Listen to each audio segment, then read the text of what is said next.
What's up, everybody, and welcome to the All Wrapped Up podcast. If you're new to the show or have been a weekly listener, thank you for tuning in and supporting the show.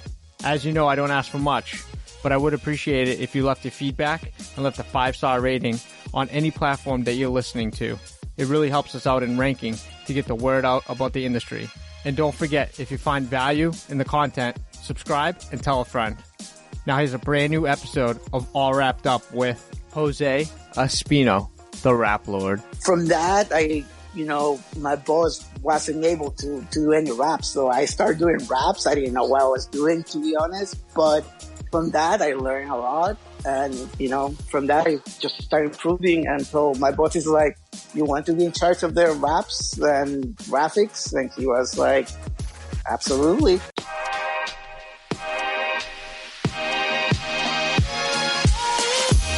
What's up, everybody? Thanks for tuning in to All Wrapped Up podcast. We'll be interviewing industry-leading rap companies to share tips, tricks, stories, and more.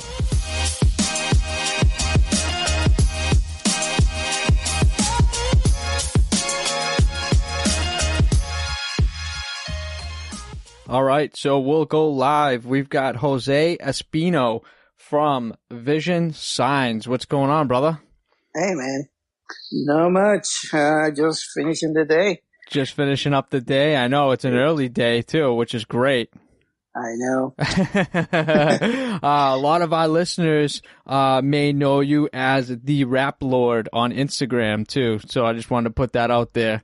Yeah. Silly name, but yeah, that's me. Hey, that's you, man. I love the name, to be honest with you. How long have you had that Instagram? Because man, you've got a lot of posts on there. I think I had that since 2012. Holy cow. Yeah, something like that. I think you got I think I was looking at it yesterday again. I think you had over 2,000 posts. Am I right? Yes, I do a lot of commercials, some color changes, but yeah, I put a lot of my projects or the company's projects and some personal stuff, but I usually do a lot of the projects that we do here. Yeah, that's awesome. Like every day you're pretty much posting something, right? To promote the company. Yeah, it depends. Sometimes I get so, busy during the week that I post something like at midnight. I'm like, oh, I found this picture. So, that's how sometimes I just put back-to-back pictures, but it can be just from 1 week or 2 weeks. Sometimes it takes me more than a couple of weeks to start doing again, Yeah. No rhyme or reason. Just whenever you want to post, just post it. Yeah, but sometimes it's every day, almost every single day I have something to do at the shop. That's awesome. That's awesome. Well, we'll definitely get into all that and the company that you work for and everything, but I want to get in a little bit deeper and find out what you have going on for projects this week or how you ended last week. Well, this week I'm actually wrapping a surfboard right now. And then I have a few spot graphics to do, and then probably a couple of wraps at the end of the week. We're still working, it was a short week, last week, for the July weekend. Right. So we live so close to Washington, D.C. that we deal with a lot of the scheduling from the federal government that people just closes their office and, vacation. So we don't hear a lot of our clients for a few days, which is nice. But, but yeah, last week it was a short week. Well, we did a Mini Cooper, stripes for the Mini Cooper, which was a very challenging, project. I get lucky sometimes with my installations, but that was a challenging one for sure. Yeah. And then a few spot graphics here and there, but it wasn't that busy, to be honest. Just, the short week. Yeah, short week. Definitely. So you were saying you guys do a lot of government work, right? In Washington? We try, it's a little difficult to find, good contracts or, we do a lot of signage. Yeah. But yeah, we do a few government, contracts here and there. That's awesome. Yeah, you don't get to hear that too much on the podcast. How are you able to, like, how do you go and bid on these jobs? Is this like a website you have to be a member to in order to foresee these types of contracts? There is a website. There's a lot of things that you have to go through. Yeah. I usually don't do it, but our secretary here at the shop, she is the one who's trying to do the bids, and sometimes we get lucky. We are bidding right now in some park patrols, and it's like 75 cars or so. So wow. it's So we tried to get into that. We got George Washington University, which is, one of the good schools around here. So we done all the patrols, and we're doing some of their ambulances. So the EMT, all that stuff. Yeah. We are doing that. So. Oh, those are exciting. I love doing EMTs and like patrol vehicles. It's so cool with the obviously you're using reflective, right?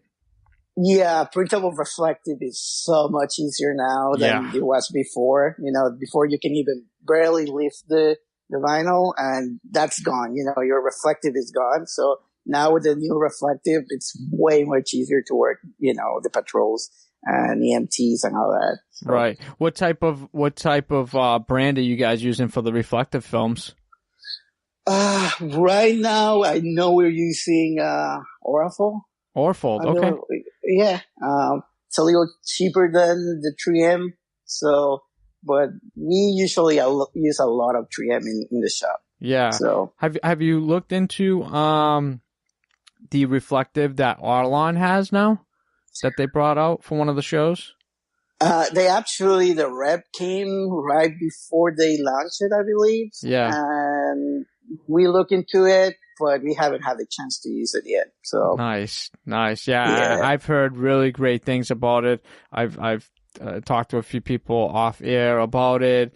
A lot of people swear by it. That's a really good technology they've done in the reflective game for the Harlan brand. Yeah, I mean, I used Harlan before, and it's not bad, but we really preferred it. I don't know, since I've been working here, that's what we've been using. We use Avery. Yeah, we use Avery, every once in a while, but 3M is the comfort zone for us right now. Definitely. Let's talk a little bit about that little graphic project you had done for the Mini. How much involvement as far as the design did you have to get in with it, or did you just install it? Well, we have our designer or lead designer. He is great with that kind of work, and he recreates things from pictures basically, because there is not such a kit that you can buy anywhere. Right. So he put a lot of input in that. So it took him about 2-3 weeks just to get the details right. But when I did the installation, the hood with the side stripes, it was a little bit challenging, stretching a little bit, and the back sides with the back to match. It took me a while, just, by the stretching a little bit, trying to overstretch that much, it was challenging, Definitely. Yeah. Trying to get that hood stripe to match, the side stripe coming down and over that fender and then down the side. That must have been tricky. How'd you lay it out first? Did you just figure out where the hood had to go first and then try to lay down the sides? I did the sides first, right? So I did the sides, make sure they were equal in each side, and then I grabbed my hood and I had to stretch just maybe 1/8 of an inch, and it fell right into it. So it wasn't that much a stretch, and I got lucky, and that's, my, designer did an awesome job by doing that. And I'm like, I didn't get that lucky, but it was all him basically. Yeah. Designers at the end of the day, design the product, profile the product the way it should be laid down. But it takes a special designer when you get those special profiles where the hood matches the fender and the fender matches the the bumpers and like et cetera, et cetera. It's very far few in between to get a really good designer that can design and foresee the stretching and what the capabilities that you have to do as an installer to make that whole design flow. You know what I mean? Yeah, exactly. I mean, my my twin brother, I have a twin brother. He's a production manager and a designer. Wow. So we talk about, like, when you have a project with me, we have to talk about how I want the panels, how much bleed I want. All that I had to account that for too, especially when I had to match stuff. That's very key for me, that I have to be involved with the designer just to talk about how to things or how to place, text here and there, just to make sure it's easy for me to install, Right. And now your twin brother works with you as well? Yes. Wow. Talk about a win-win on that one. Uh-huh. That's awesome. That must be cool working with family every day. Yeah. I mean, we live together. We, share the ride here and back home. So yeah, it's awesome. That's awesome. That's cool. So it's cool. You've got the relationship in and outside of the, work area, and you're able to relay certain things to him that he might not foresee as you know what it is. It's the gap between a installer and a designer. It's very, those two people have to be kind of lined up and in sync throughout the whole process, because if not, the designer will design it and then the installer has to fuss with it the whole way to get it on, and to have exactly. I mean, like I said, every time before any jobs I talk to them about it. Like, this is how it works before. Make sure, to follow something similar. So everything gets simple. Don't overthink it too much. But every single time we have a project, even if we could do a wall wrap or anything like that, I usually talk to them, I want this to be this way. So, it's pretty easier for me to do installs that way. Right. Yeah. So, following up with that, I want to know your backstory. How did you end up getting into the industry? Well, before I start working like full time here, I was helping doing some plaques for some hotels, some awards, and we had to do like probably 2,500, of these plaques. We had to put like some vinyl on them, and the vinyl, it wasn't that much. It was probably half an inch tall by maybe 8 inches, wow. 10 inches. So we had to be sitting at the table with it, right? So, things start missing, all that stuff, like letters, side dots, everything. And we are sitting in this 14, 15 feet, table, just, doing all these plaques. And that was my first time, helping around. And then all of a sudden, they needed help. So I didn't have a job at the time, and they were like, "Hey, you want to work? We want to help us out." I was like, "Absolutely." So I spent a whole summer putting some real estate signs. You had to dig 24 inches, put your post, put your sign, and then I was driving around the whole city, basically going all the way to Baltimore, going all the way to South Virginia. It was, I was to spend the whole summer basically doing that. And after that, I started getting a little bit into the wraps. I see my boss doing the wraps, and I start helping him a little bit here and there. So, and then we have a big project that it was doing work for the World Bank in downtown. So we had to wrap like some columns and some the front of the building. That was in 2010. So I didn't know anything about vinyl. I don't have no idea. I was just helping around. and my boss fell out of the ladder. Basically, he shattered his hip, elbow, half of his body, and he had to go to the hospital. And we needed to finish the job by Monday, and it was a Saturday. Oh. So I was basically put, in the spot, trying to help around. I don't know anything about vinyl. Mm-hmm. So somehow me and my brother managed to, finish the job on a Saturday and a Monday. And, it was crazy, but we did it, and from that, my boss wasn't able to do any raps. So I started doing raps. I didn't know what I was doing, to be honest, but from that, I learned a lot. And, from that, I just started improving until my boss is like, you want to be in charge of the raps and graphics? And he was like, absolutely. I would love to be involved in, doing vinyl. So, wow. Yeah. So you were just put on the spot basically at the end of the day, and you basically learned by fire. It was kind of necessity. You had to take initiative and figure out how it worked and get the job done. Exactly. Wow. Not a lot of people can, take that responsibility and run with it, Yeah.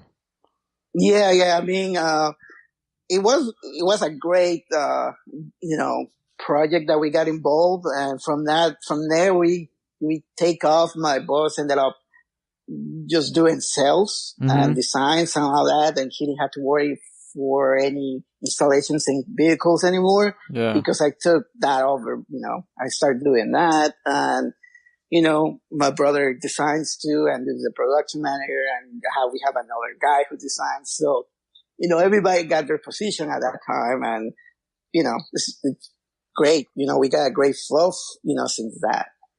So you basically, since 2010, started with the company, and then you just got promoted to lead installer for the company then? Yes, exactly. Wow. Yeah. Wow. So what's your day-to-day look like as far as the business? So when you get into the shop, what is your first priority when you get in? Well, I usually get here between 9:15, every day, but I usually leave late. But yeah, the first thing in the morning, I come say hi to my boss and lead designing to see what's going on. We have the Trello. I mean, a lot of people have the Trello, with their what's going on. Everybody in the shop have the Trello. So I know we have spot graphics, F-150, surfboard or whatever. Everybody already have like what's going on. I just come and talk to them just to fill in up what's the idea of how it's going to be the flow today, basically every single day. So. Wow. And that's your day to day. Do you run any of the machines or anything in the background if things are kind of slow? I know how to do the lamination. I do a little bit of the plotter, but I usually don't because we have another guy who is helping my brother to do the production who runs a little bit of that too. So for me, I only do installation so far. So that's your main priority. Come in, get the stuff on. Yeah, and sometimes, like I said, we do a lot of signs. Yeah. So sometimes I go up with a lobby sign here, or I had to be involved just to go and get, hardware and paint or stuff that we needed for the project that we're gonna do. So yeah, that's basically what I do. So you do all aspects of the installation. Anything that needs to be installed, you're the man that's a go-to. Yeah, the only thing I don't really do is channel letters. I mean, there's another guys who do all that, like the lead signs or whatever that we hire, or somebody it's in the staff when we have somebody. Yeah. But usually, I can do lobby signs, I can do wall graphics, wrap a car. I can do all that. So I can be the person, and a lot of things at the shop. That's awesome. That's awesome. I love that. Learning by fire is probably the best way to learn because you kind of teach yourself, the basics and kind of just run with it. With every other vehicle you get, you just learn something new. And now you being in an industry, it's about 8 years now, right? Yeah, I'm going to 9. Yeah. Wow. Yeah, wow. Any kind of talks as far as trying to get certifications or anything? I went to the 3M training in 2013. Mm-hmm. So I did the training, but I didn't do the certification. I did the advanced training classes. That's what I did. Wow. How did you like the training classes then? I mean, I'm telling you, it's tough. If you are not complete with doing different things like floor graphics, doing the bricks, doing the certain cinder blocks, it's tough. If you don't know what you're doing, it can be tough, you know. And it's a great experience doing all that. But I did the training.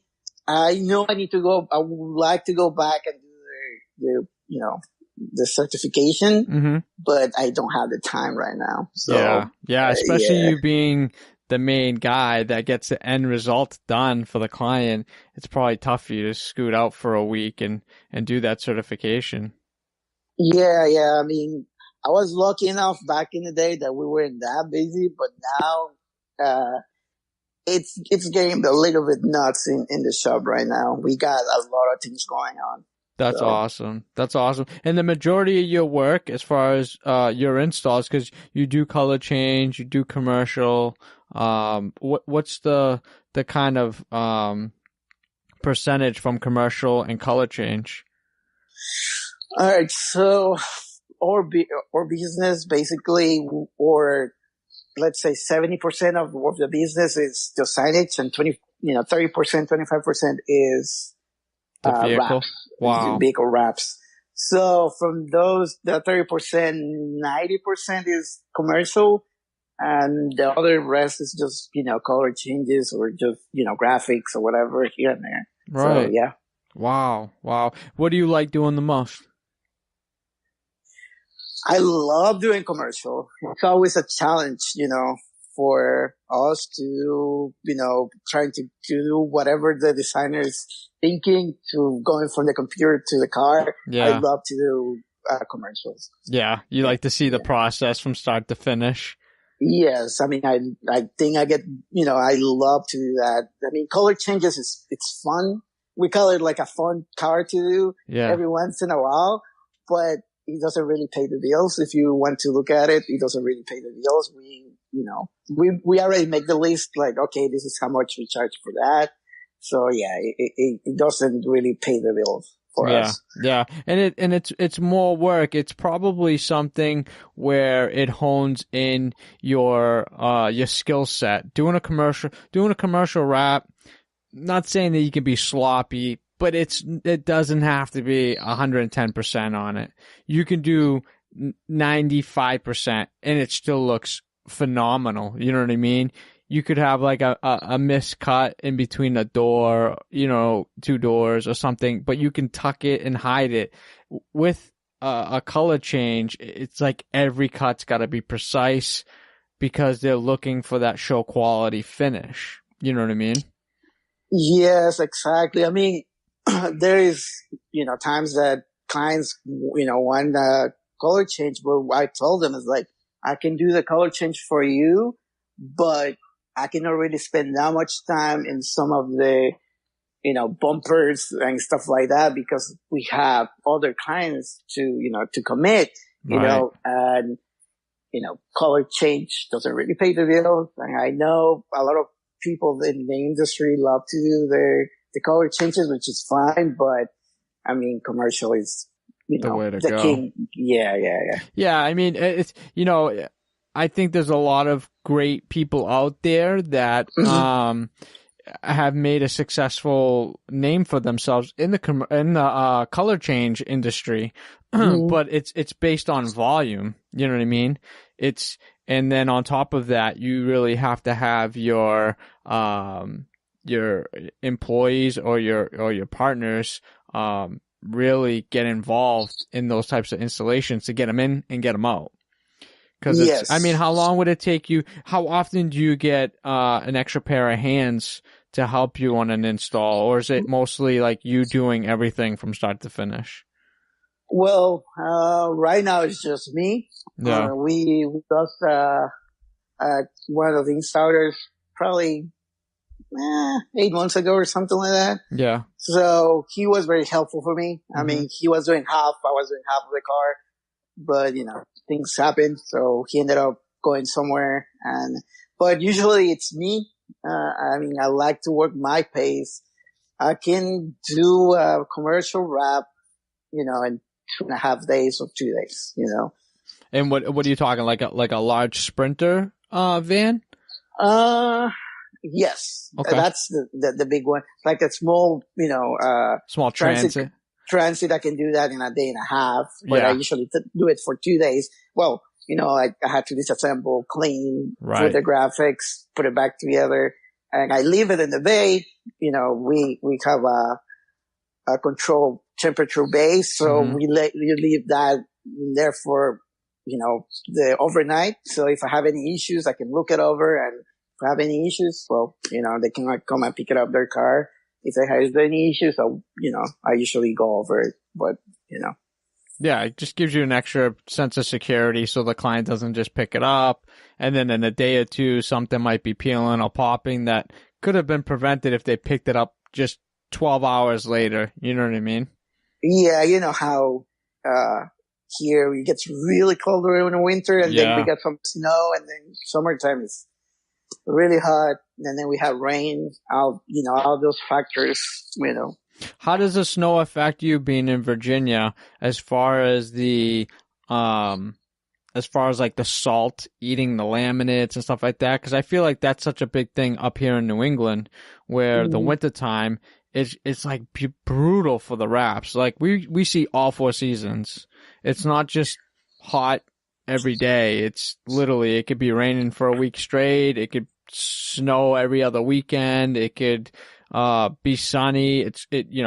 Tomorrow it could be 90 and then the next day could be 50. You know what I mean? It sucks for the weather to affect the material, Yes, yeah. I mean, I have seen some of my raps that I done, 5 years or 4 years later, Mm-hmm. and some of them are holding pretty good. The only thing is, some of them usually peel. Especially under the car, peel. In the but wheel well? Yes, sometimes it does, or Do you it can get.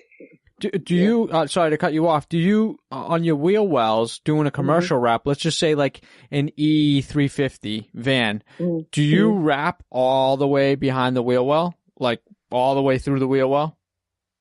I do. Yeah. I do, but I put a little bit of primer in there, but I try to clean as much as I can in there, just to make sure it's gonna stay. You know what I do? You know what I do is I either run knifeless or I'll cut it, but I'll leave a little bit of white showing on the very edge. I don't wrap all the way to the very edge of it because I feel like if you wrap all the way to the edge, water, salt, when they wash the car, dirt, mud, everything's gonna be hitting that consistently.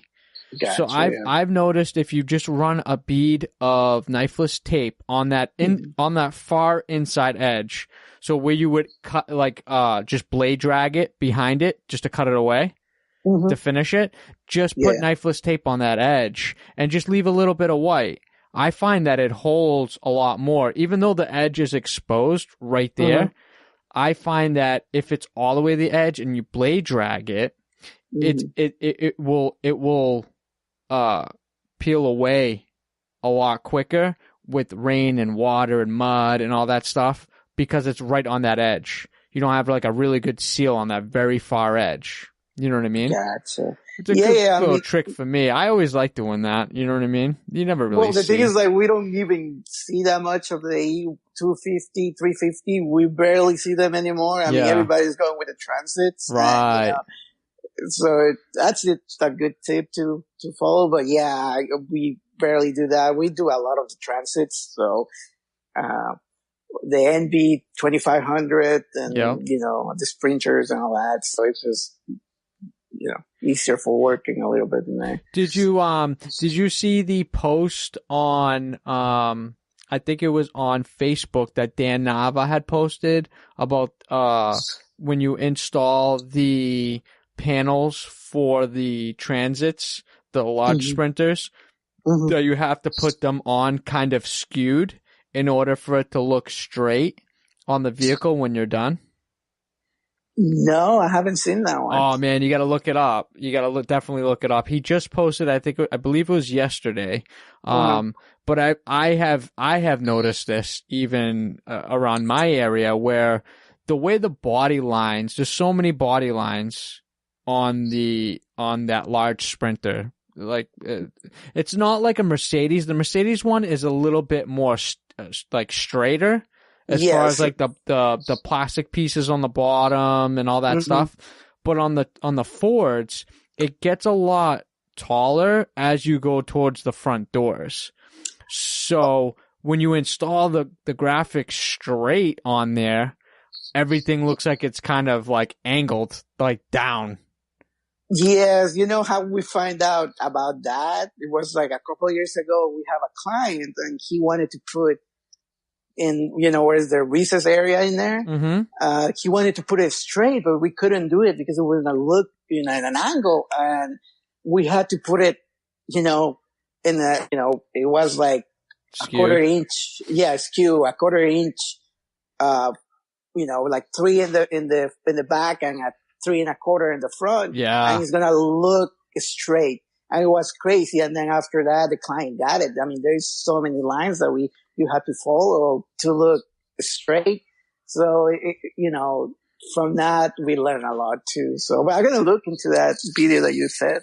Yeah, look into it. It's on the, I believe it's on the Rap Society network on just Facebook, the little Facebook group, that's on Facebook.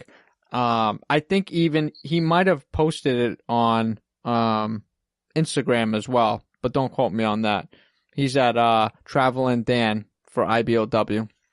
All right, so I will look into that. Definitely check that out. He's got the files that you can download as well, so you can see how he profiled it and how he installs it, which is really great tip. I mean, that was like that's gold to a lot of people, because you never want to have that conversation, nor that, who's right, who's wrong pissing match at the end of the day when they're picking up the car and they're like, look back, and you can tell they want to say something, but they don't. And then they're like, is it a little bit crooked? And I don't know about you, but as an installer, that's the last word you want to hear when somebody's picking up a car. You know what I mean?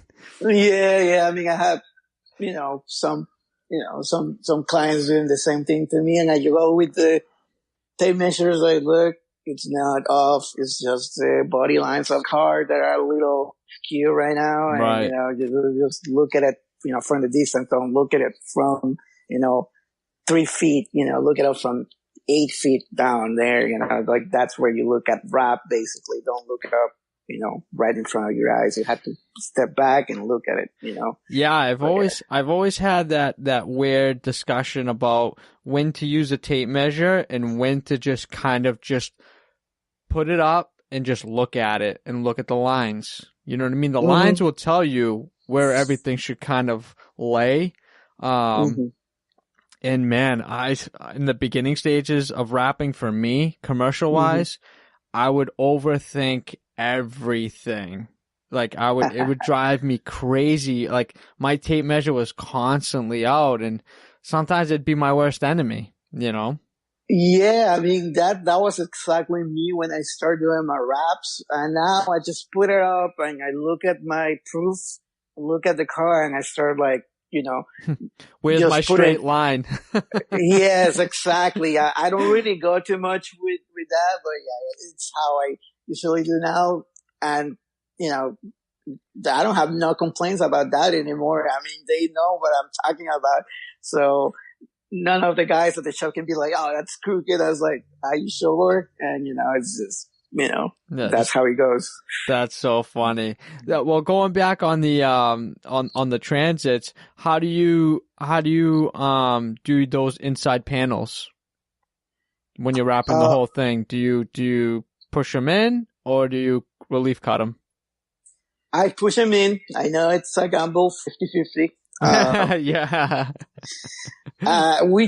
I try to, tell my boss or any other guys if I cut it, it will last longer, but we really want to run the risk, that to peel back and, make a mess.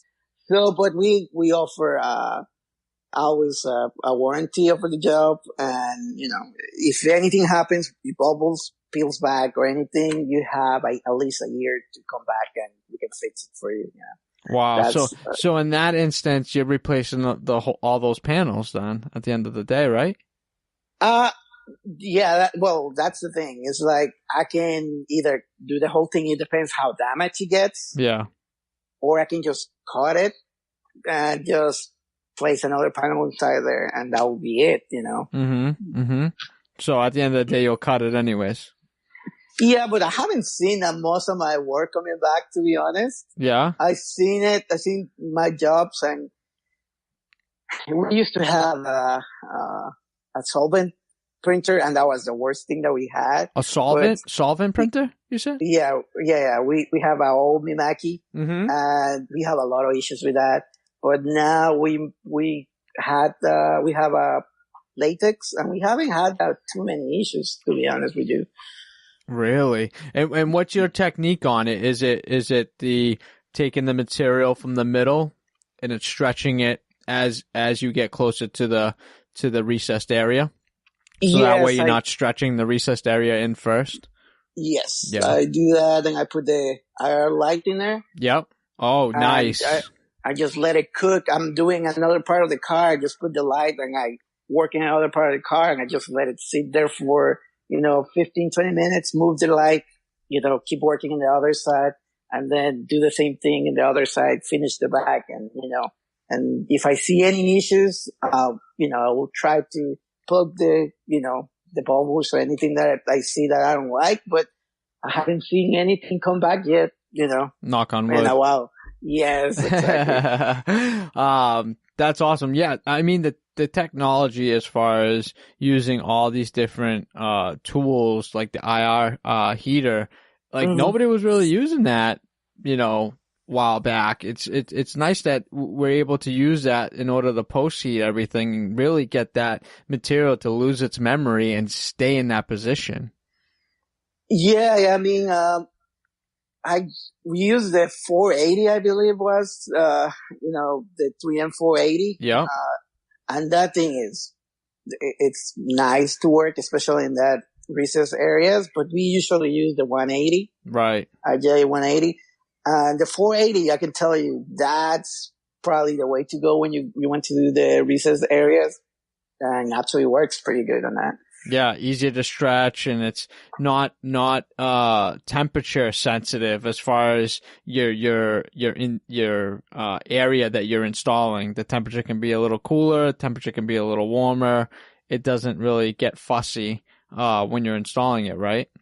Yeah, exactly. But then at the end of the day, it's at a more premium price point too, which at the end of the day, the cost, goes towards the client, but the quality goes up.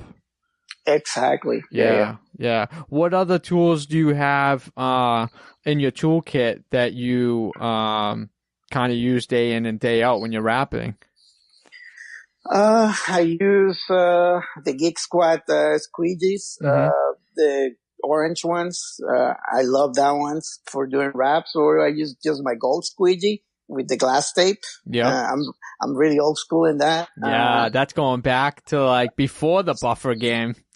Yeah, I mean that's the one I love to use. And then I wrap glove, and then I use an X-Acto knife, but I have the Olfa knife. I got the 30, the 45 or 30 degree, and the 90 degree blade that I have. So, that's basically the tools that I have. A little poker, and then some. I just got a few tools from Yellow Tools the other day. What'd you pick up from them? I got I think it's called the Black Mamba, if I'm correct. The Oh, little, yeah, with all the little magnets that you can kind of yes. manipulate. Yeah. Yeah. I had that one when I had to do a hinge in graphics or whatever. And then what I have is the little, like the knife that you put against the door and you just cut it straight.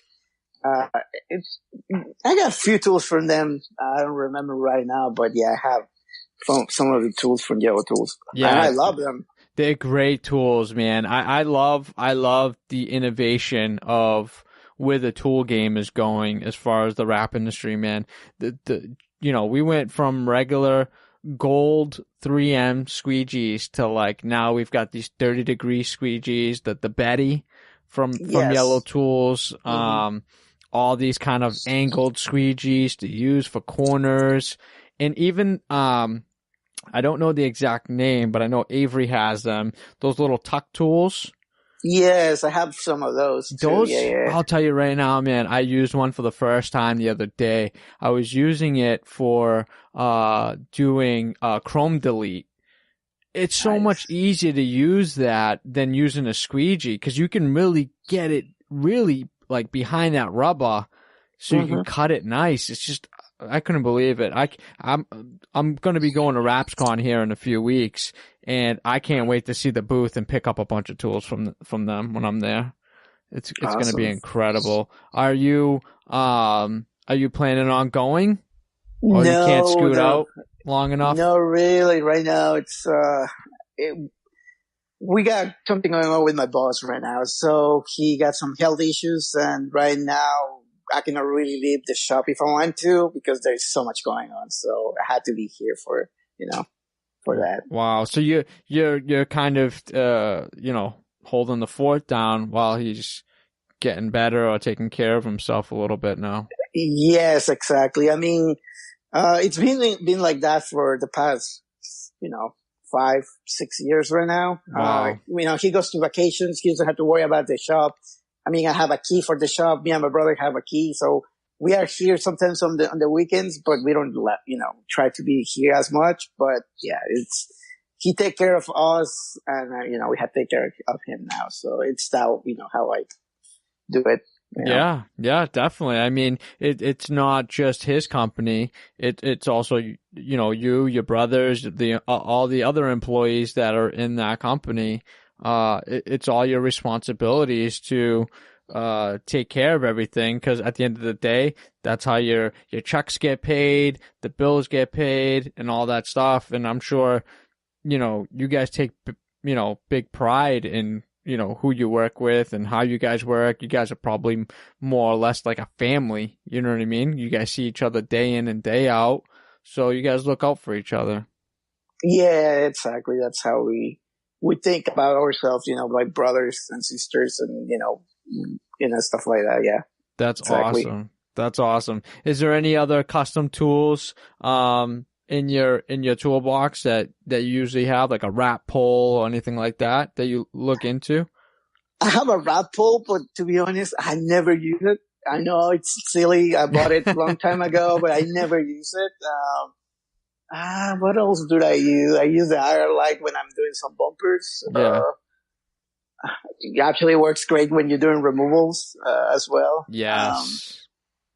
But after that, I mean, I don't have that many. I mean, I try to be simple with the Simple. tools Yeah. because sometimes when I'm in the road, when I have to go to selling graphics somewhere, Yeah. I don't like to take too much. Sometimes you can, you have to Right. travel light and walk, especially when you go to the city, to Washington DC, you have to walk sometimes and you don't want to go with a lot of things in your bucket. Yeah. And sometimes I had just to leave the stuff, at the shop.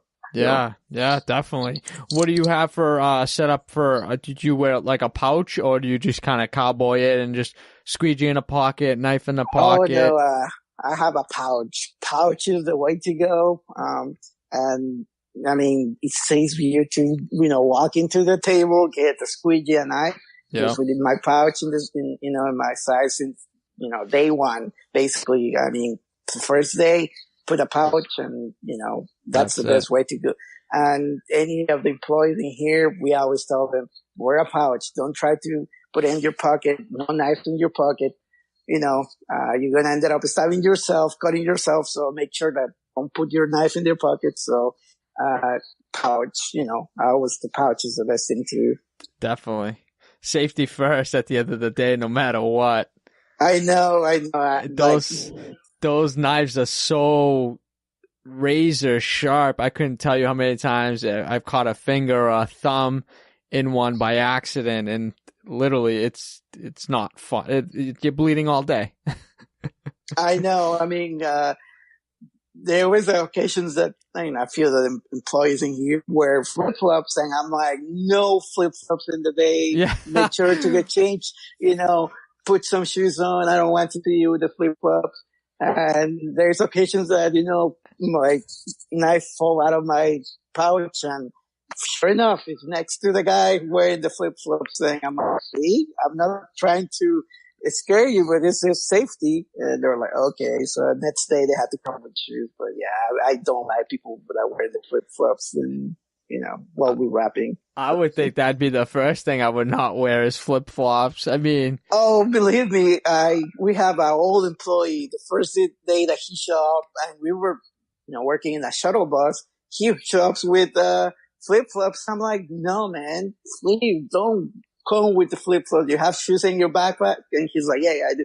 Please put some shoes on. I'm like, I don't want to see you with the flip-flops, especially when you're in the ladder. Yeah, I was just about to say, the liability just being on the ladder, my God. Like, yeah. And especially since your boss had fell off a ladder, and look at the situation it put him in, you know what I mean?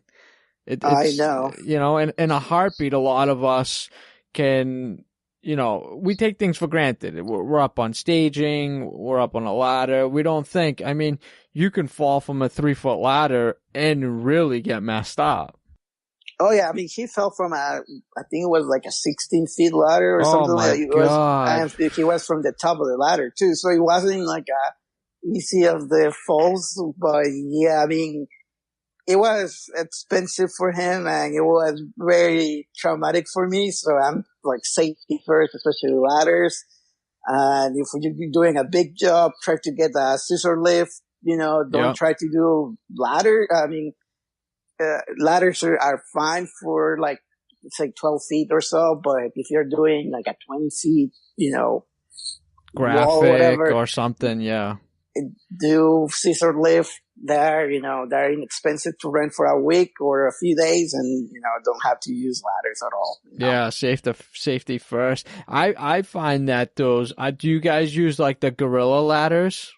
Yes, that's the safest ones that you can actually buy. Yeah, not those cheap ones that just open up and close down, like the blue ones you can buy at like Home Depot. Those things are so unsturdy, man. I'd rather spend $120 or the $100 for the Gorilla ones, man. It opens up, you can just go real high, but you've got that wide stance, and you can almost straddle the top if you're doing like a big bus or something like that, or like a 12-seater type of passenger vehicle. You can just straddle the two sides, and that thing is going nowhere. You know what I mean? Exactly. Yeah, they're like what, $100? Yeah, they're cheap. They're cheap. It's an expense. You got to buy 2-3 of them, and then you buy a staging for like another like $70. But you know what I mean? To me, that's the cost of that is less than the cost of an emergency room trip. Exactly. We got, situations that, employees fell from the ladder. It happened before. It's not fun. But you have to be sure somebody's always holding the ladder, especially if you're going up a lot, like you put, 20 feet and whatever. That's why we're saying like no ladders anymore when you're going that high. So make sure just to buy, rent the scissor lift in some places, and, it's easier going that way, Right. Yeah. So. Yeah. I wanted to ask you, you guys you do a lot of wall murals and a lot of signage. What type of material are you using for your wall murals? It depends. We we use one call, I believe was, I know we used some IJ180 before, which is fine. Yeah. But it's a little too tacky, to be honest. But I'm okay with that. You know what I mean? Because I mean, I don't know how often you may get a call back from somebody saying, "Oh, the corner's peeling," or you get that low tack stuff that's supposedly supposed to be made for the walls, and sometimes the stuff don't stick. You know what I don't know mean? if you ever heard Phototex before. Phototex, I have heard of Phototex.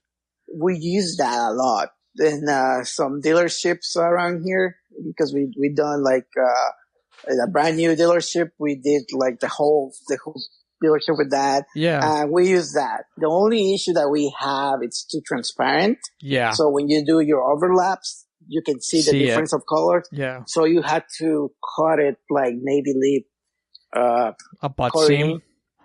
I don't like to do butt seams, but I usually do like a 1/4 inch or maybe an 1/8. But butt seams, I'm not really fan of them. Yeah, it's hit or miss. You can mess up the panel real quick if that butt seam isn't 100%. Yeah, exactly. But yeah, I mean, Phototex, we used that before. The only thing is when you're gonna try to do a curve in the Phototex, it doesn't really work that well. Yeah. It usually leaves bubbles, sometimes, and they're so difficult because it's not really, vinyl. It's like a paper, almost like a fabric. It's fabric. Yeah. It's almost like putting up wallpaper at the end of the day. Yeah, it's equivalent.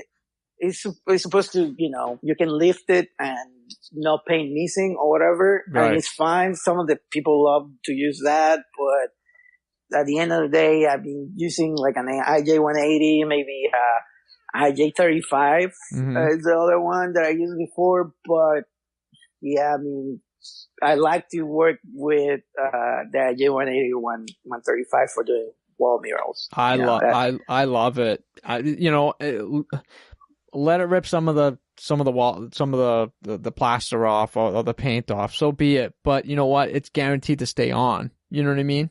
You never have to worry about coming back. Yeah, is it a little bit overkill? Yeah, maybe. But you know what? You bury the cost in your pricing. You know what I mean? And the other thing is, like, how in Virginia or, in the part here in the East Coast, we have, how it gets so cold in summer, it gets, really hot. Right. And you put the AC on. Yep. So sometimes bubbles comes when you put your AC or your heat. But with the IJ180, it doesn't really do that with the doesn't react. Yeah. Yeah, with the Phototex, it does. It actually does that.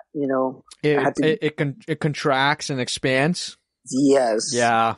See, I mean, I think I had a really bad experience. I think it was like, I want to say it was MacTac had a comparable material that you could use for walls. And I spoke to one of the reps. They highly recommended it. They're like, yeah, it's great. And I'm like, listen, this is the type of install.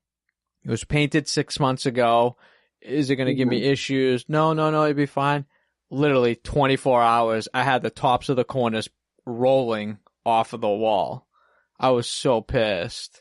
Because it's like, what am I going to do? I mean, at the end of the day, I had to kind of take pictures, send them samples, and then it got into did you use the right profile? Did you oversaturate it with the ink? Did you do this? It's like, I don't even want to deal with that. Like, I know how to print. I know to use your profile. I know I can't oversaturate it because it's on a vertical panel that may or may not be as suitable as they say it may be. Oh, it's 6 months, 6 months ago we painted it. Oh, okay. And then it's, did you do the stress test on it? It's doing wall murals. It's nice, but it sucks at the same time, Yeah. There's so many things that can go wrong. It's not like on a painted vehicle where it's painted, it's clear coated. You can physically see if something's wrong with it. And the material is going to stick. You know what I mean?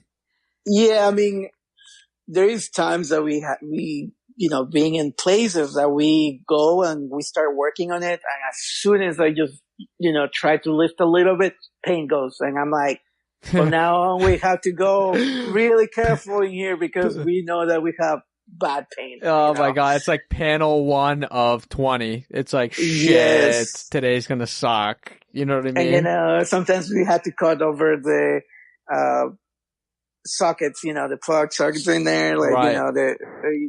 It's just like, shit, I don't have to really, miss this cut or whatever. So it can get a little challenging sometimes. Oh, for sure. I mean, it's great money. I would just go with the high end material and just let it be what it is. Have them sign a waiver that you don't aren't responsible for any type of damage once removed. And so be it. I mean, what is it? Maybe a little plaster and a fresh new coat of paint. Yeah, I mean, that to me is worth it, Yeah, I mean, we deal with that when we send the contract to them, like, here, this is what we can, gonna get when you remove these, but we usually never get calls like that, it's so weird when we do that, but yeah, it's what it is, For sure, for sure. So you like to do the cars more than anything else that you do, in-house? I mean, to be honest, I'm like, my boss always tell me, like, I have the hands for doing the vinyl. I mean, I can go and do lobby signs. I can go and do, anything else, but he feels like I'm more comfortable doing the vinyl. Right. And I know what the vinyl is going to do to the car. So I barely have any issues. When I have cars, I have barely issues with that. So it's just,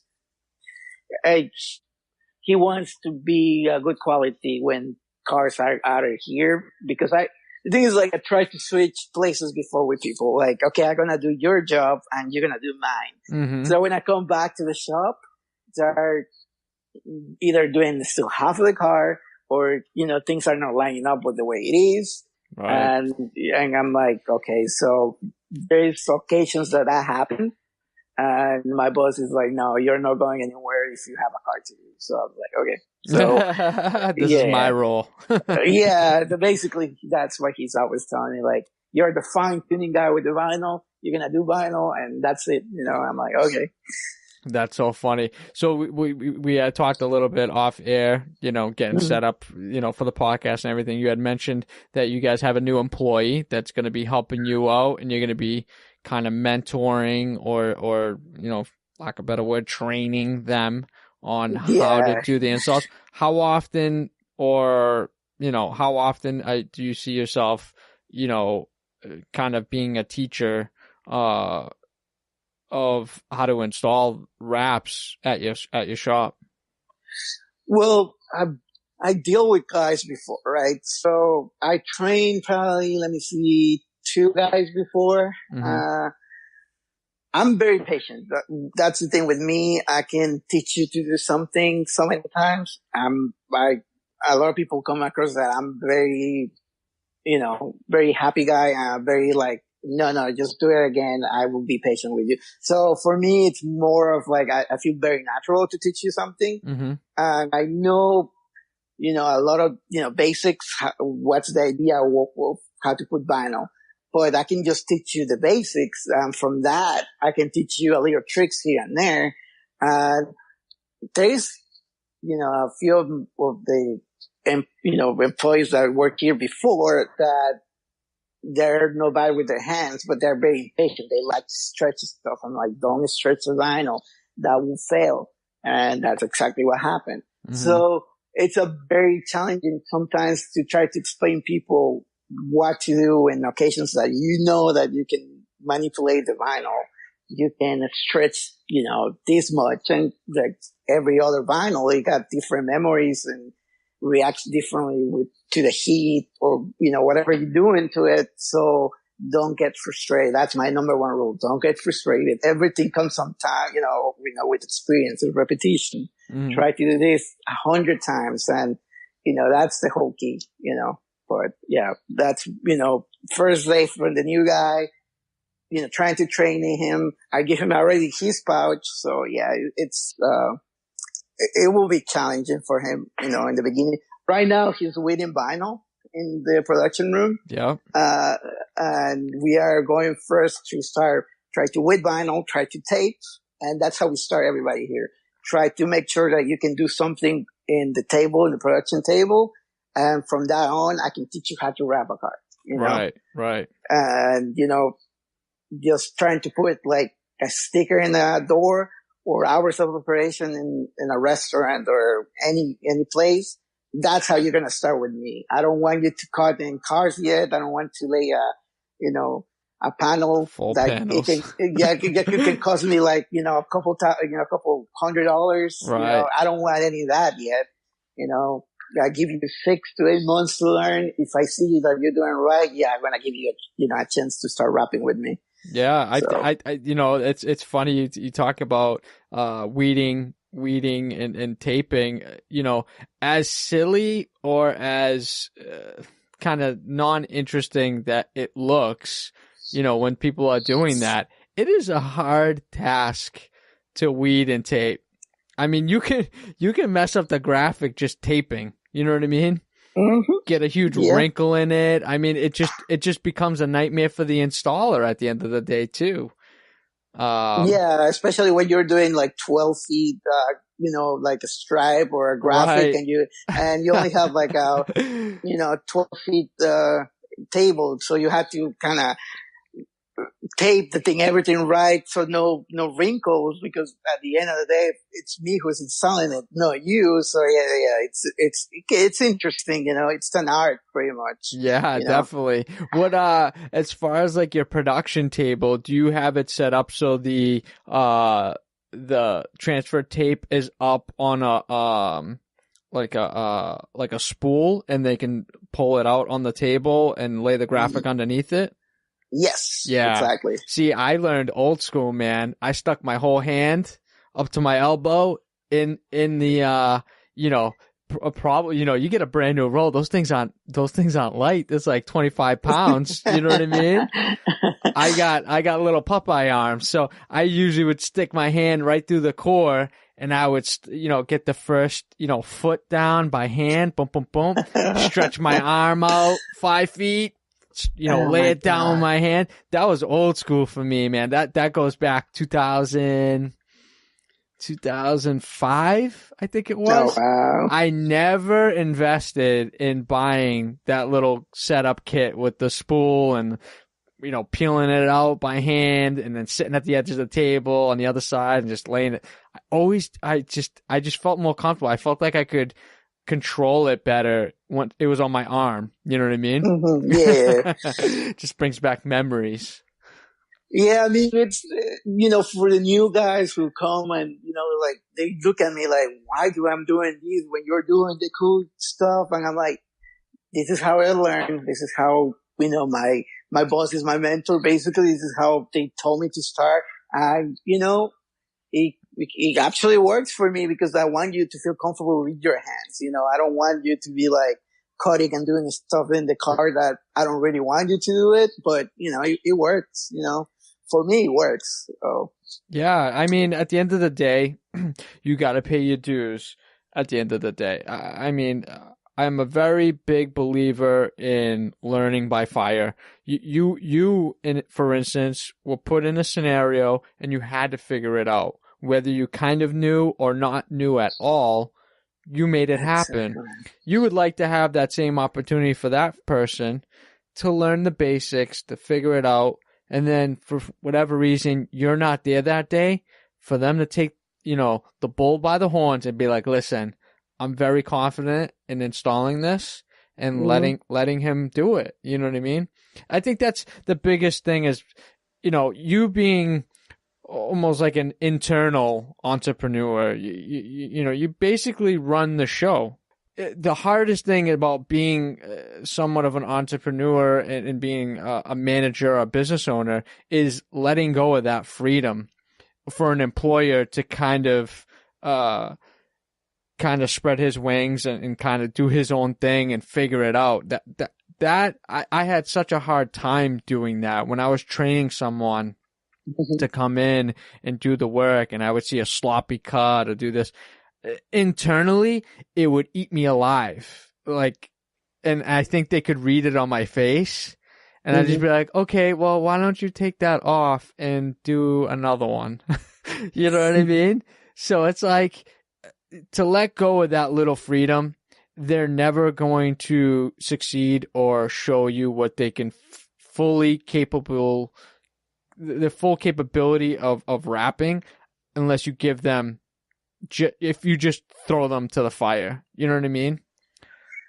Yeah, that's what, it comes down, after 6, 8 months for me, I will let you do a fender. If Mm-hmm. you show me how to do a fender in at least an hour, I will go over, look up, what you did, and I will point stuff out, what you did wrong, what happened, and stuff like that. And I Right. usually, something that I know it's easy to reprint too as well.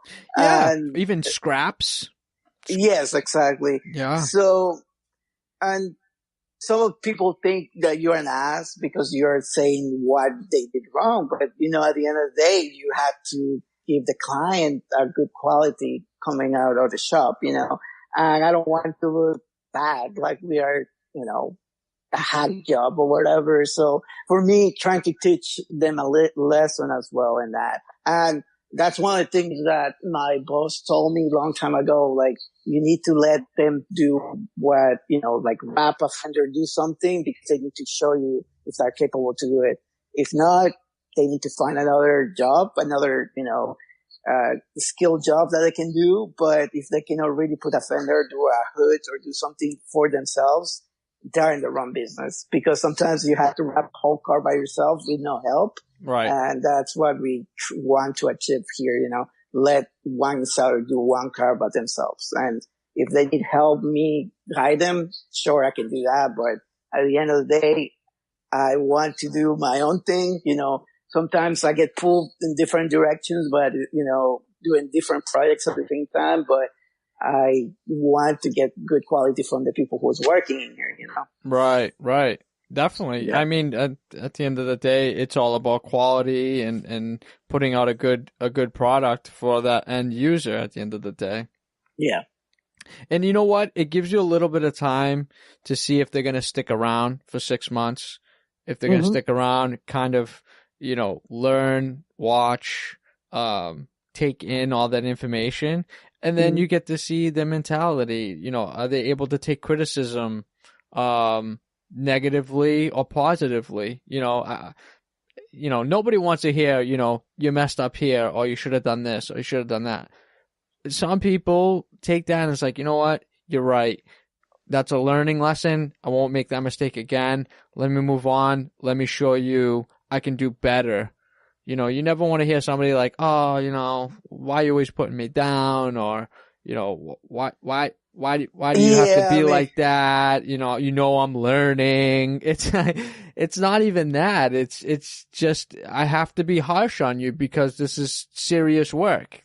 People are paying good money for a service that we need to continue to keep this level of skill at its highest, Exactly. I mean, I had meetings, conversations with my boss, with the guys at the shop. And sometimes just when somebody criticizes your work, it hurts sometimes, but it's a good thing to learn and grow from that. And that's what we learn. And that's what I try to teach, people, and, trying to educate people, this is just vinyl. Don't try to be, this is paint, trying to your head. This is just a piece of plastic that you had, you can stretch and cut, and it's a big sticker basically. And don't be, don't get mad at me if I'm saying something that it's true, that you have to improve your work. So, and plenty of people done that to me, and I take that as a motivation to do my job better, To do better. Yeah, absolutely. 100%. You couldn't have, said it any better right there. And I wanted to ask you, any thought of later on, future wise, to possibly open up your own shop, given that you've given this opportunity to build your skill up and that you're Mhm. able to, learn every aspect of the business. Is there Mhm. any kind of thought of later on down the road in the future to possibly open up your own shop? Absolutely. I mean, some of my family members offer me so many times already. Open your own shop. We split you with the money. We go together in the business, but at the same time, I go, I'm only 33. So for me to take that right now would be a lot because I need to grow more. I need to know more, of the business, Mm-hmm. honestly, for me to take that plunge to have my own business. And I've seen people failing with some of their business because they know what to do when they see their money coming in and you're like, well, how you spend this money, where you have to think about rent, employee, how to, get supplies to wrap a car, all that, you have to consider that, Right. and absolutely, I would love to own my own shop with my brother because he's like, the superhero at the end of the day for me because he is the one who designs, produces and everything. And I'm only installing it. But, that relationship with him, it's great. It's awesome. So yeah. Yeah, working with family is sometimes good and a lot of times bad. Sometimes, you know what I mean? Some scenarios. I've worked with family members in the past and it's just not been well. I mean, at the end of the day, we're family. When the doors Yeah. close, work's work and family's family, but holy cow, Yeah. I would have some Honestly, moments.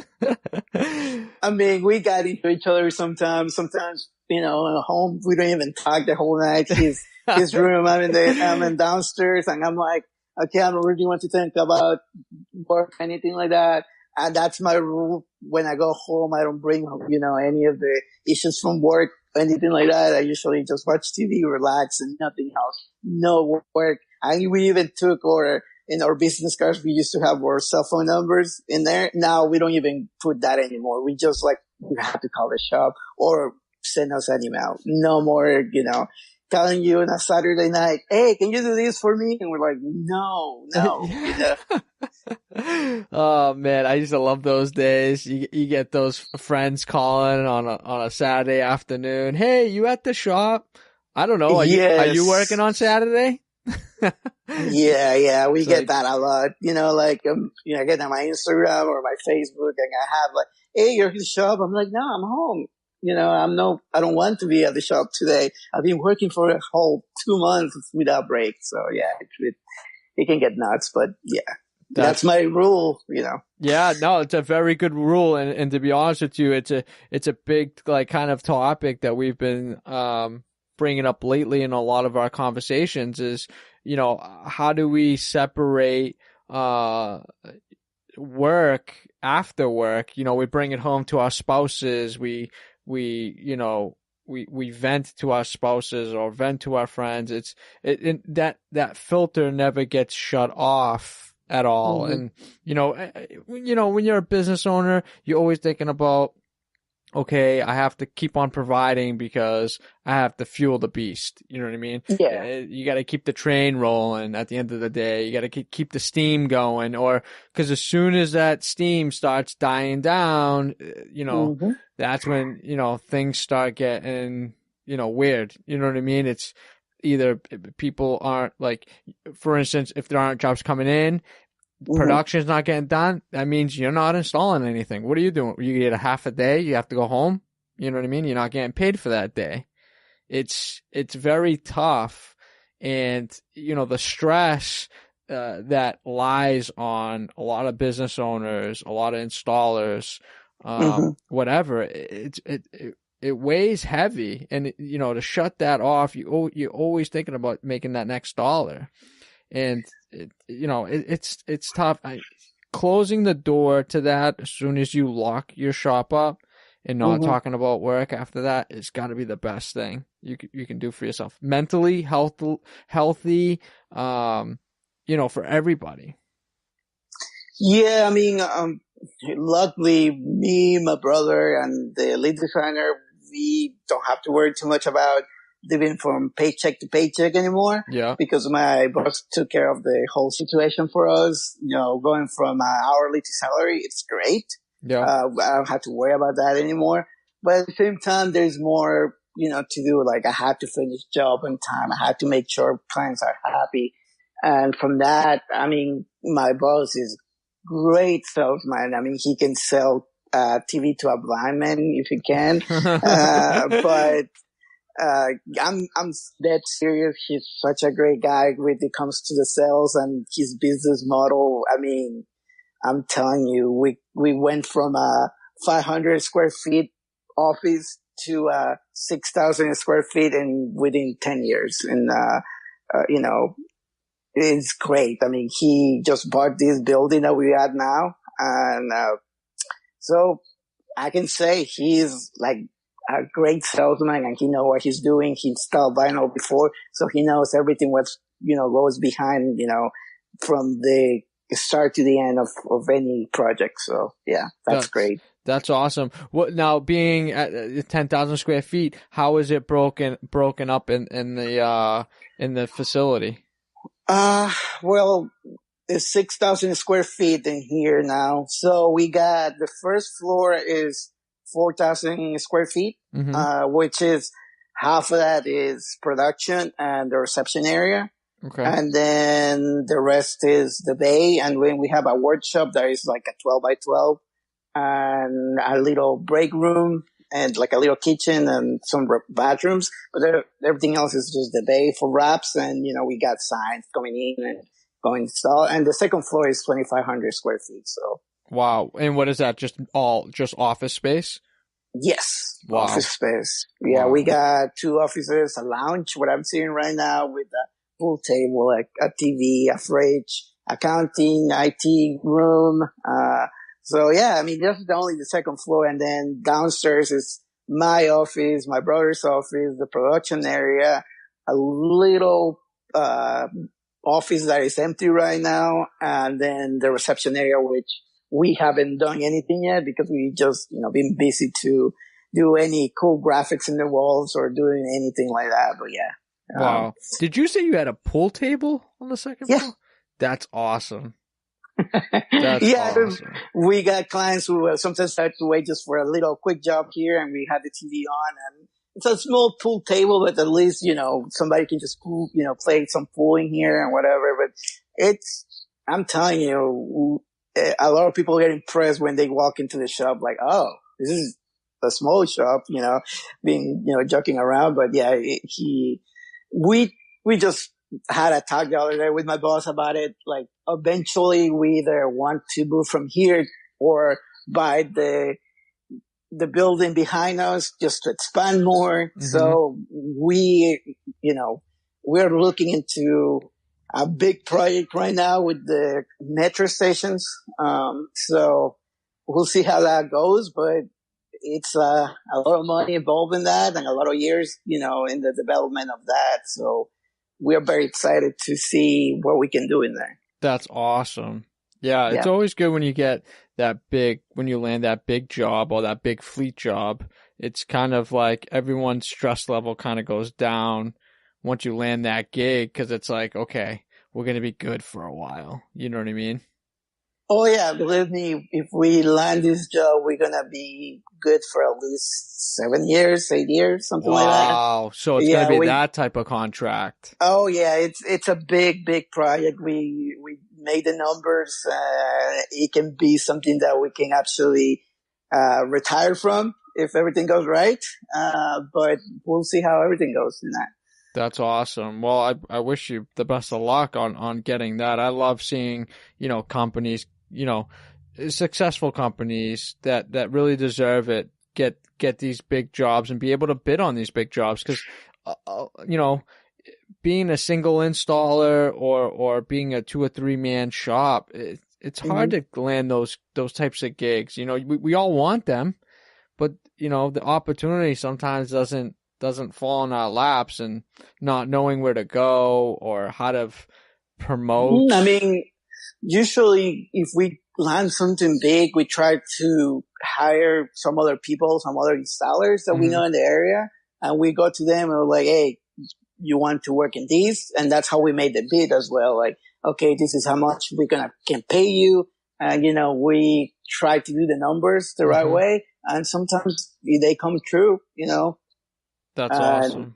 Yeah. My boss is really good with, how he priced the square footage, and all that stuff. So he's, great in that aspect as well. Yeah. And it's a whole nother animal when you got the onesie twosies, jobs that come in that are small. I call them small fleets, like under 5, where you're bidding it as a package deal. But when you're dealing with, a 1-year contract or a 7-year contract with, I don't know, 800 vehicles, 1,000 vehicles, that's a whole nother bracket that you have to bid on and really look at the volume and the time it's going to take to get it done, in order to make money. Some people don't make a lot doing that type of stuff, but they're looking at it longevity wise. Okay, we're going to have so many cars every year for the next 3 years and we're guaranteed the X amount of money. You know what I mean? It's just extra. They don't see it as the main. They don't see it as like a main hub. They just see it as like extra for them on top of what they have going on their everyday, shop life, so to say. Yeah. I mean, we have a construction company that they do a lot of work around here, and we only do basically 3 stickers, one in each door and one in the back tail for the pickup trucks. And we've been doing it for like at least 3 years now. And sometimes they just come, drop their vehicles, and they're like, "Call me when it's done." And we're like, well, "We are not even ready for you guys." And it's kind of funny, to say that, some of those small jobs sometimes bring bigger jobs from the same company. And that's why we try to be fair with the prices, try to compete. Don't try to, either too low or too high. We try to, make the numbers that we won't get affected, when we bid them. So everything, like I said, we got a pretty good system right now with our prices and, with the turnaround of the projects, Yep, definitely. Now you guys are only running in the facility. You guys are only running one HP right now. Yes, we are. We're thinking to maybe get another one at the end of the year. Yeah. So we, hopefully we get another HP printer. And what do you have for a laminator? We got a Seal 62 base. Okay. Yep. And then we got our plotter. It's a Suma plotter that we bought like a few years ago. Oh, I love Suma. I had a Suma. I had a D. I think it was a D 50 something or 60 something. Best plotter I ever had, man. I mean, granted, I've had smaller plotters as the years progress, but that was my first big purchase plotter. Man, I just love the way it syncs and prints with the with all the printers. You put the software in, it makes a little squares to read, and then it cuts the squares out and it shows you what the skew may have been or how far it's skewed.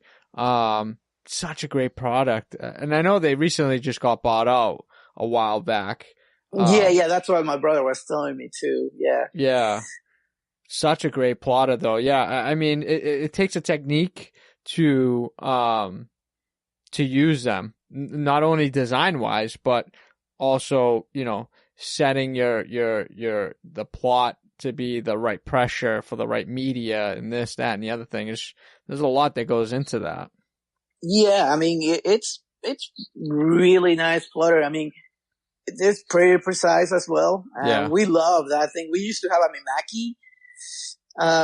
We couldn't do more than 6 feet at a time when we were doing the Mimaki. It was skewing all over the place. And then, ended up, something happened with the with the plotter, and we were dead in the water. We couldn't do too many jobs, so we decided to go with the Suma, and it wasn't no payment plans in that. You just bought the plotter as it is, $10,000, Yeah. and it's great. I mean, we love that. Yeah, it's a workhorse, man. I would run that thing all day, and using up the blade. I think I maybe switched my blade out twice in a whole year. And Really? yeah, man. I never really had to replace the blades that often. Even when you cut reflective? Wow. I wasn't cut. No, I wouldn't cut. If I was to cut reflective, I'd switch it out. Gotcha. You'd have to use the was it the 45, and then you use a 60 degree blade for the don't quote me on that. It's been a long time, but I think I would switch it out to the 60 degree blade to cut the more thicker material. But I think the 45 or the 35 was a standard. I maybe replaced that blade twice a year, and that I would cut daily on that thing. Yeah, I mean the Suma plotter. I mean we only have like a few issues here and there, but yeah, it's.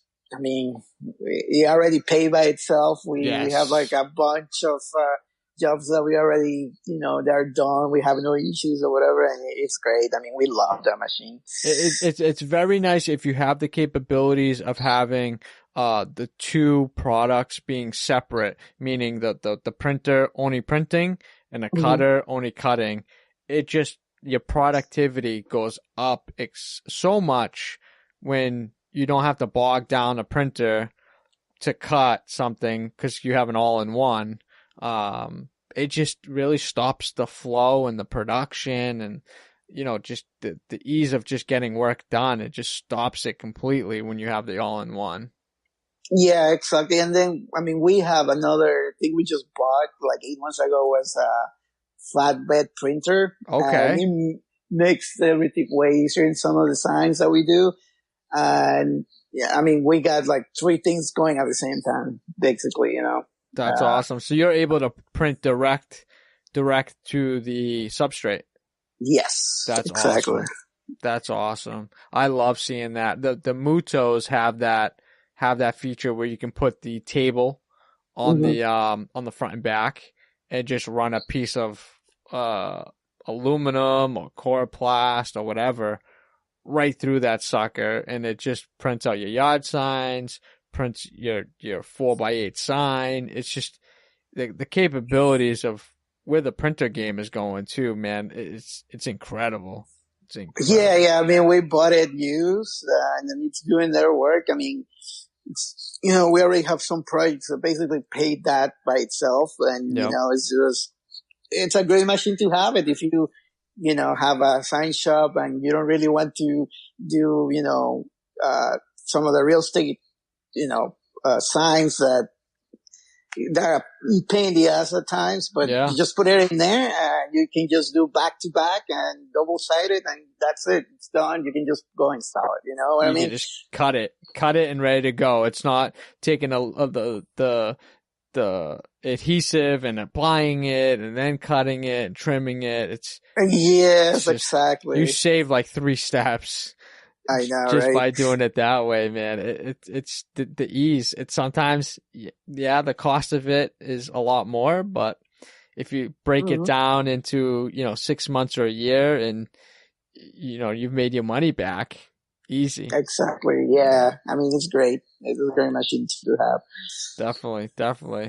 Awesome. Jose, dude, this has been an absolute pleasure talking to you. I know, as far as being not so much a business owner, but you being dedicated to the brand, the Vision Sign brand, and helping out, and you basically own it, so to say. But as you being the lead installer, it's a different perspective, and I like that you brought a different perspective to the podcast, because a lot of the people we have been talking to and from the industry have all been a lot of business owners, and to have an employee come in and show their gratitude for the industry and where they came from. And, you know, like I said, being somewhat of a manager in this brand, I mean, it's incredible. Oh yeah. I mean, you know, sometimes my mom says like you basically live in that place, and I do. I love working here. I, you know, put a lot of time in here, and I mean, that's the thing is a lot of people don't see that if you are an employee, you can, you know, be more of, pay more attention, you know, to your job, what you do every day. Right. And you know, a lot of people is like, it's 5 o'clock, it's time to leave, and you just gone. I mean, you know, when you're starting this business, sometimes it's not as easy. You know, yeah. I got the luxury now that I can just, you know, if I want to, I can come to work, but, you know, but, you know, it's just everything comes on time. You have to pay your dues, you know, before everything goes, you know, before everything is, you know, fine, you know, for you money wise, life or whatever. So It's just paying your dues every day, doing the, you know, sometimes you have to get dirty. Sometimes it's like easy day, you know, but yeah, it's a awesome trade that I picked, you know, and, you know, I'm so thankful for my boss, and I have a great team, you know, you know, I can relate with them, and they want to do the same thing, and they feel very strong too, you know, they love this industry. Yeah. Yeah. When you got a great team, everybody vibes, you know, great, and everybody treats each other like family. Coming to work doesn't feel like coming to work. You're more excited, you know?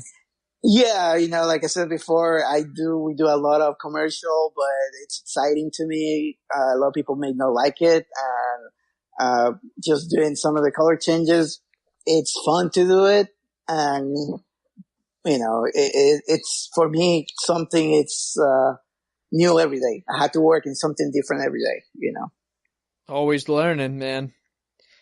You can't stop. I mean, that's a huge thing for Justin Pate. It's every day you're going to learn something new. And that's the exciting part about this type of industry.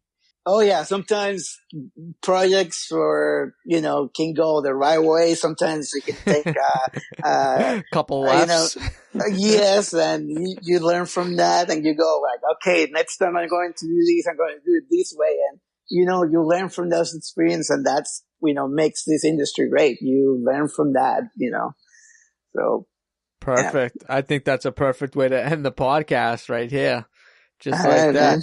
Is there anything else that you may want to talk about that we may have not brought up during our conversation? No, I think we covered pretty much a lot of things. So yeah, I'm you know, I'm happy. Awesome. Jose, thank you so much for taking the time out of your day to come on the show and, you know, give us your knowledge, share your story. Please let everybody know where they can follow you on all your social media accounts, and where they could find the business you work at. All right. My Instagram is the Rap Lord. I have a Twitter. I don't use it that much. I believe it's the same one, the Rap Lord. And then, or Instagram, and Facebook is Vision Sign. So yeah, basically that's it. Perfect, man, dude. Thank you again. I can't thank you enough for taking the time out of your day to come on here. I honestly wish you and your team well, and your boss, great health and only the best for 2018. Thanks, man. You too. What's up, everybody? Hope you enjoyed this episode of the All Wrapped Up podcast. Hit that rank button and review. And to stay up to date with future podcasts, hit that subscribe button. Till next time, folks, that's a wrap.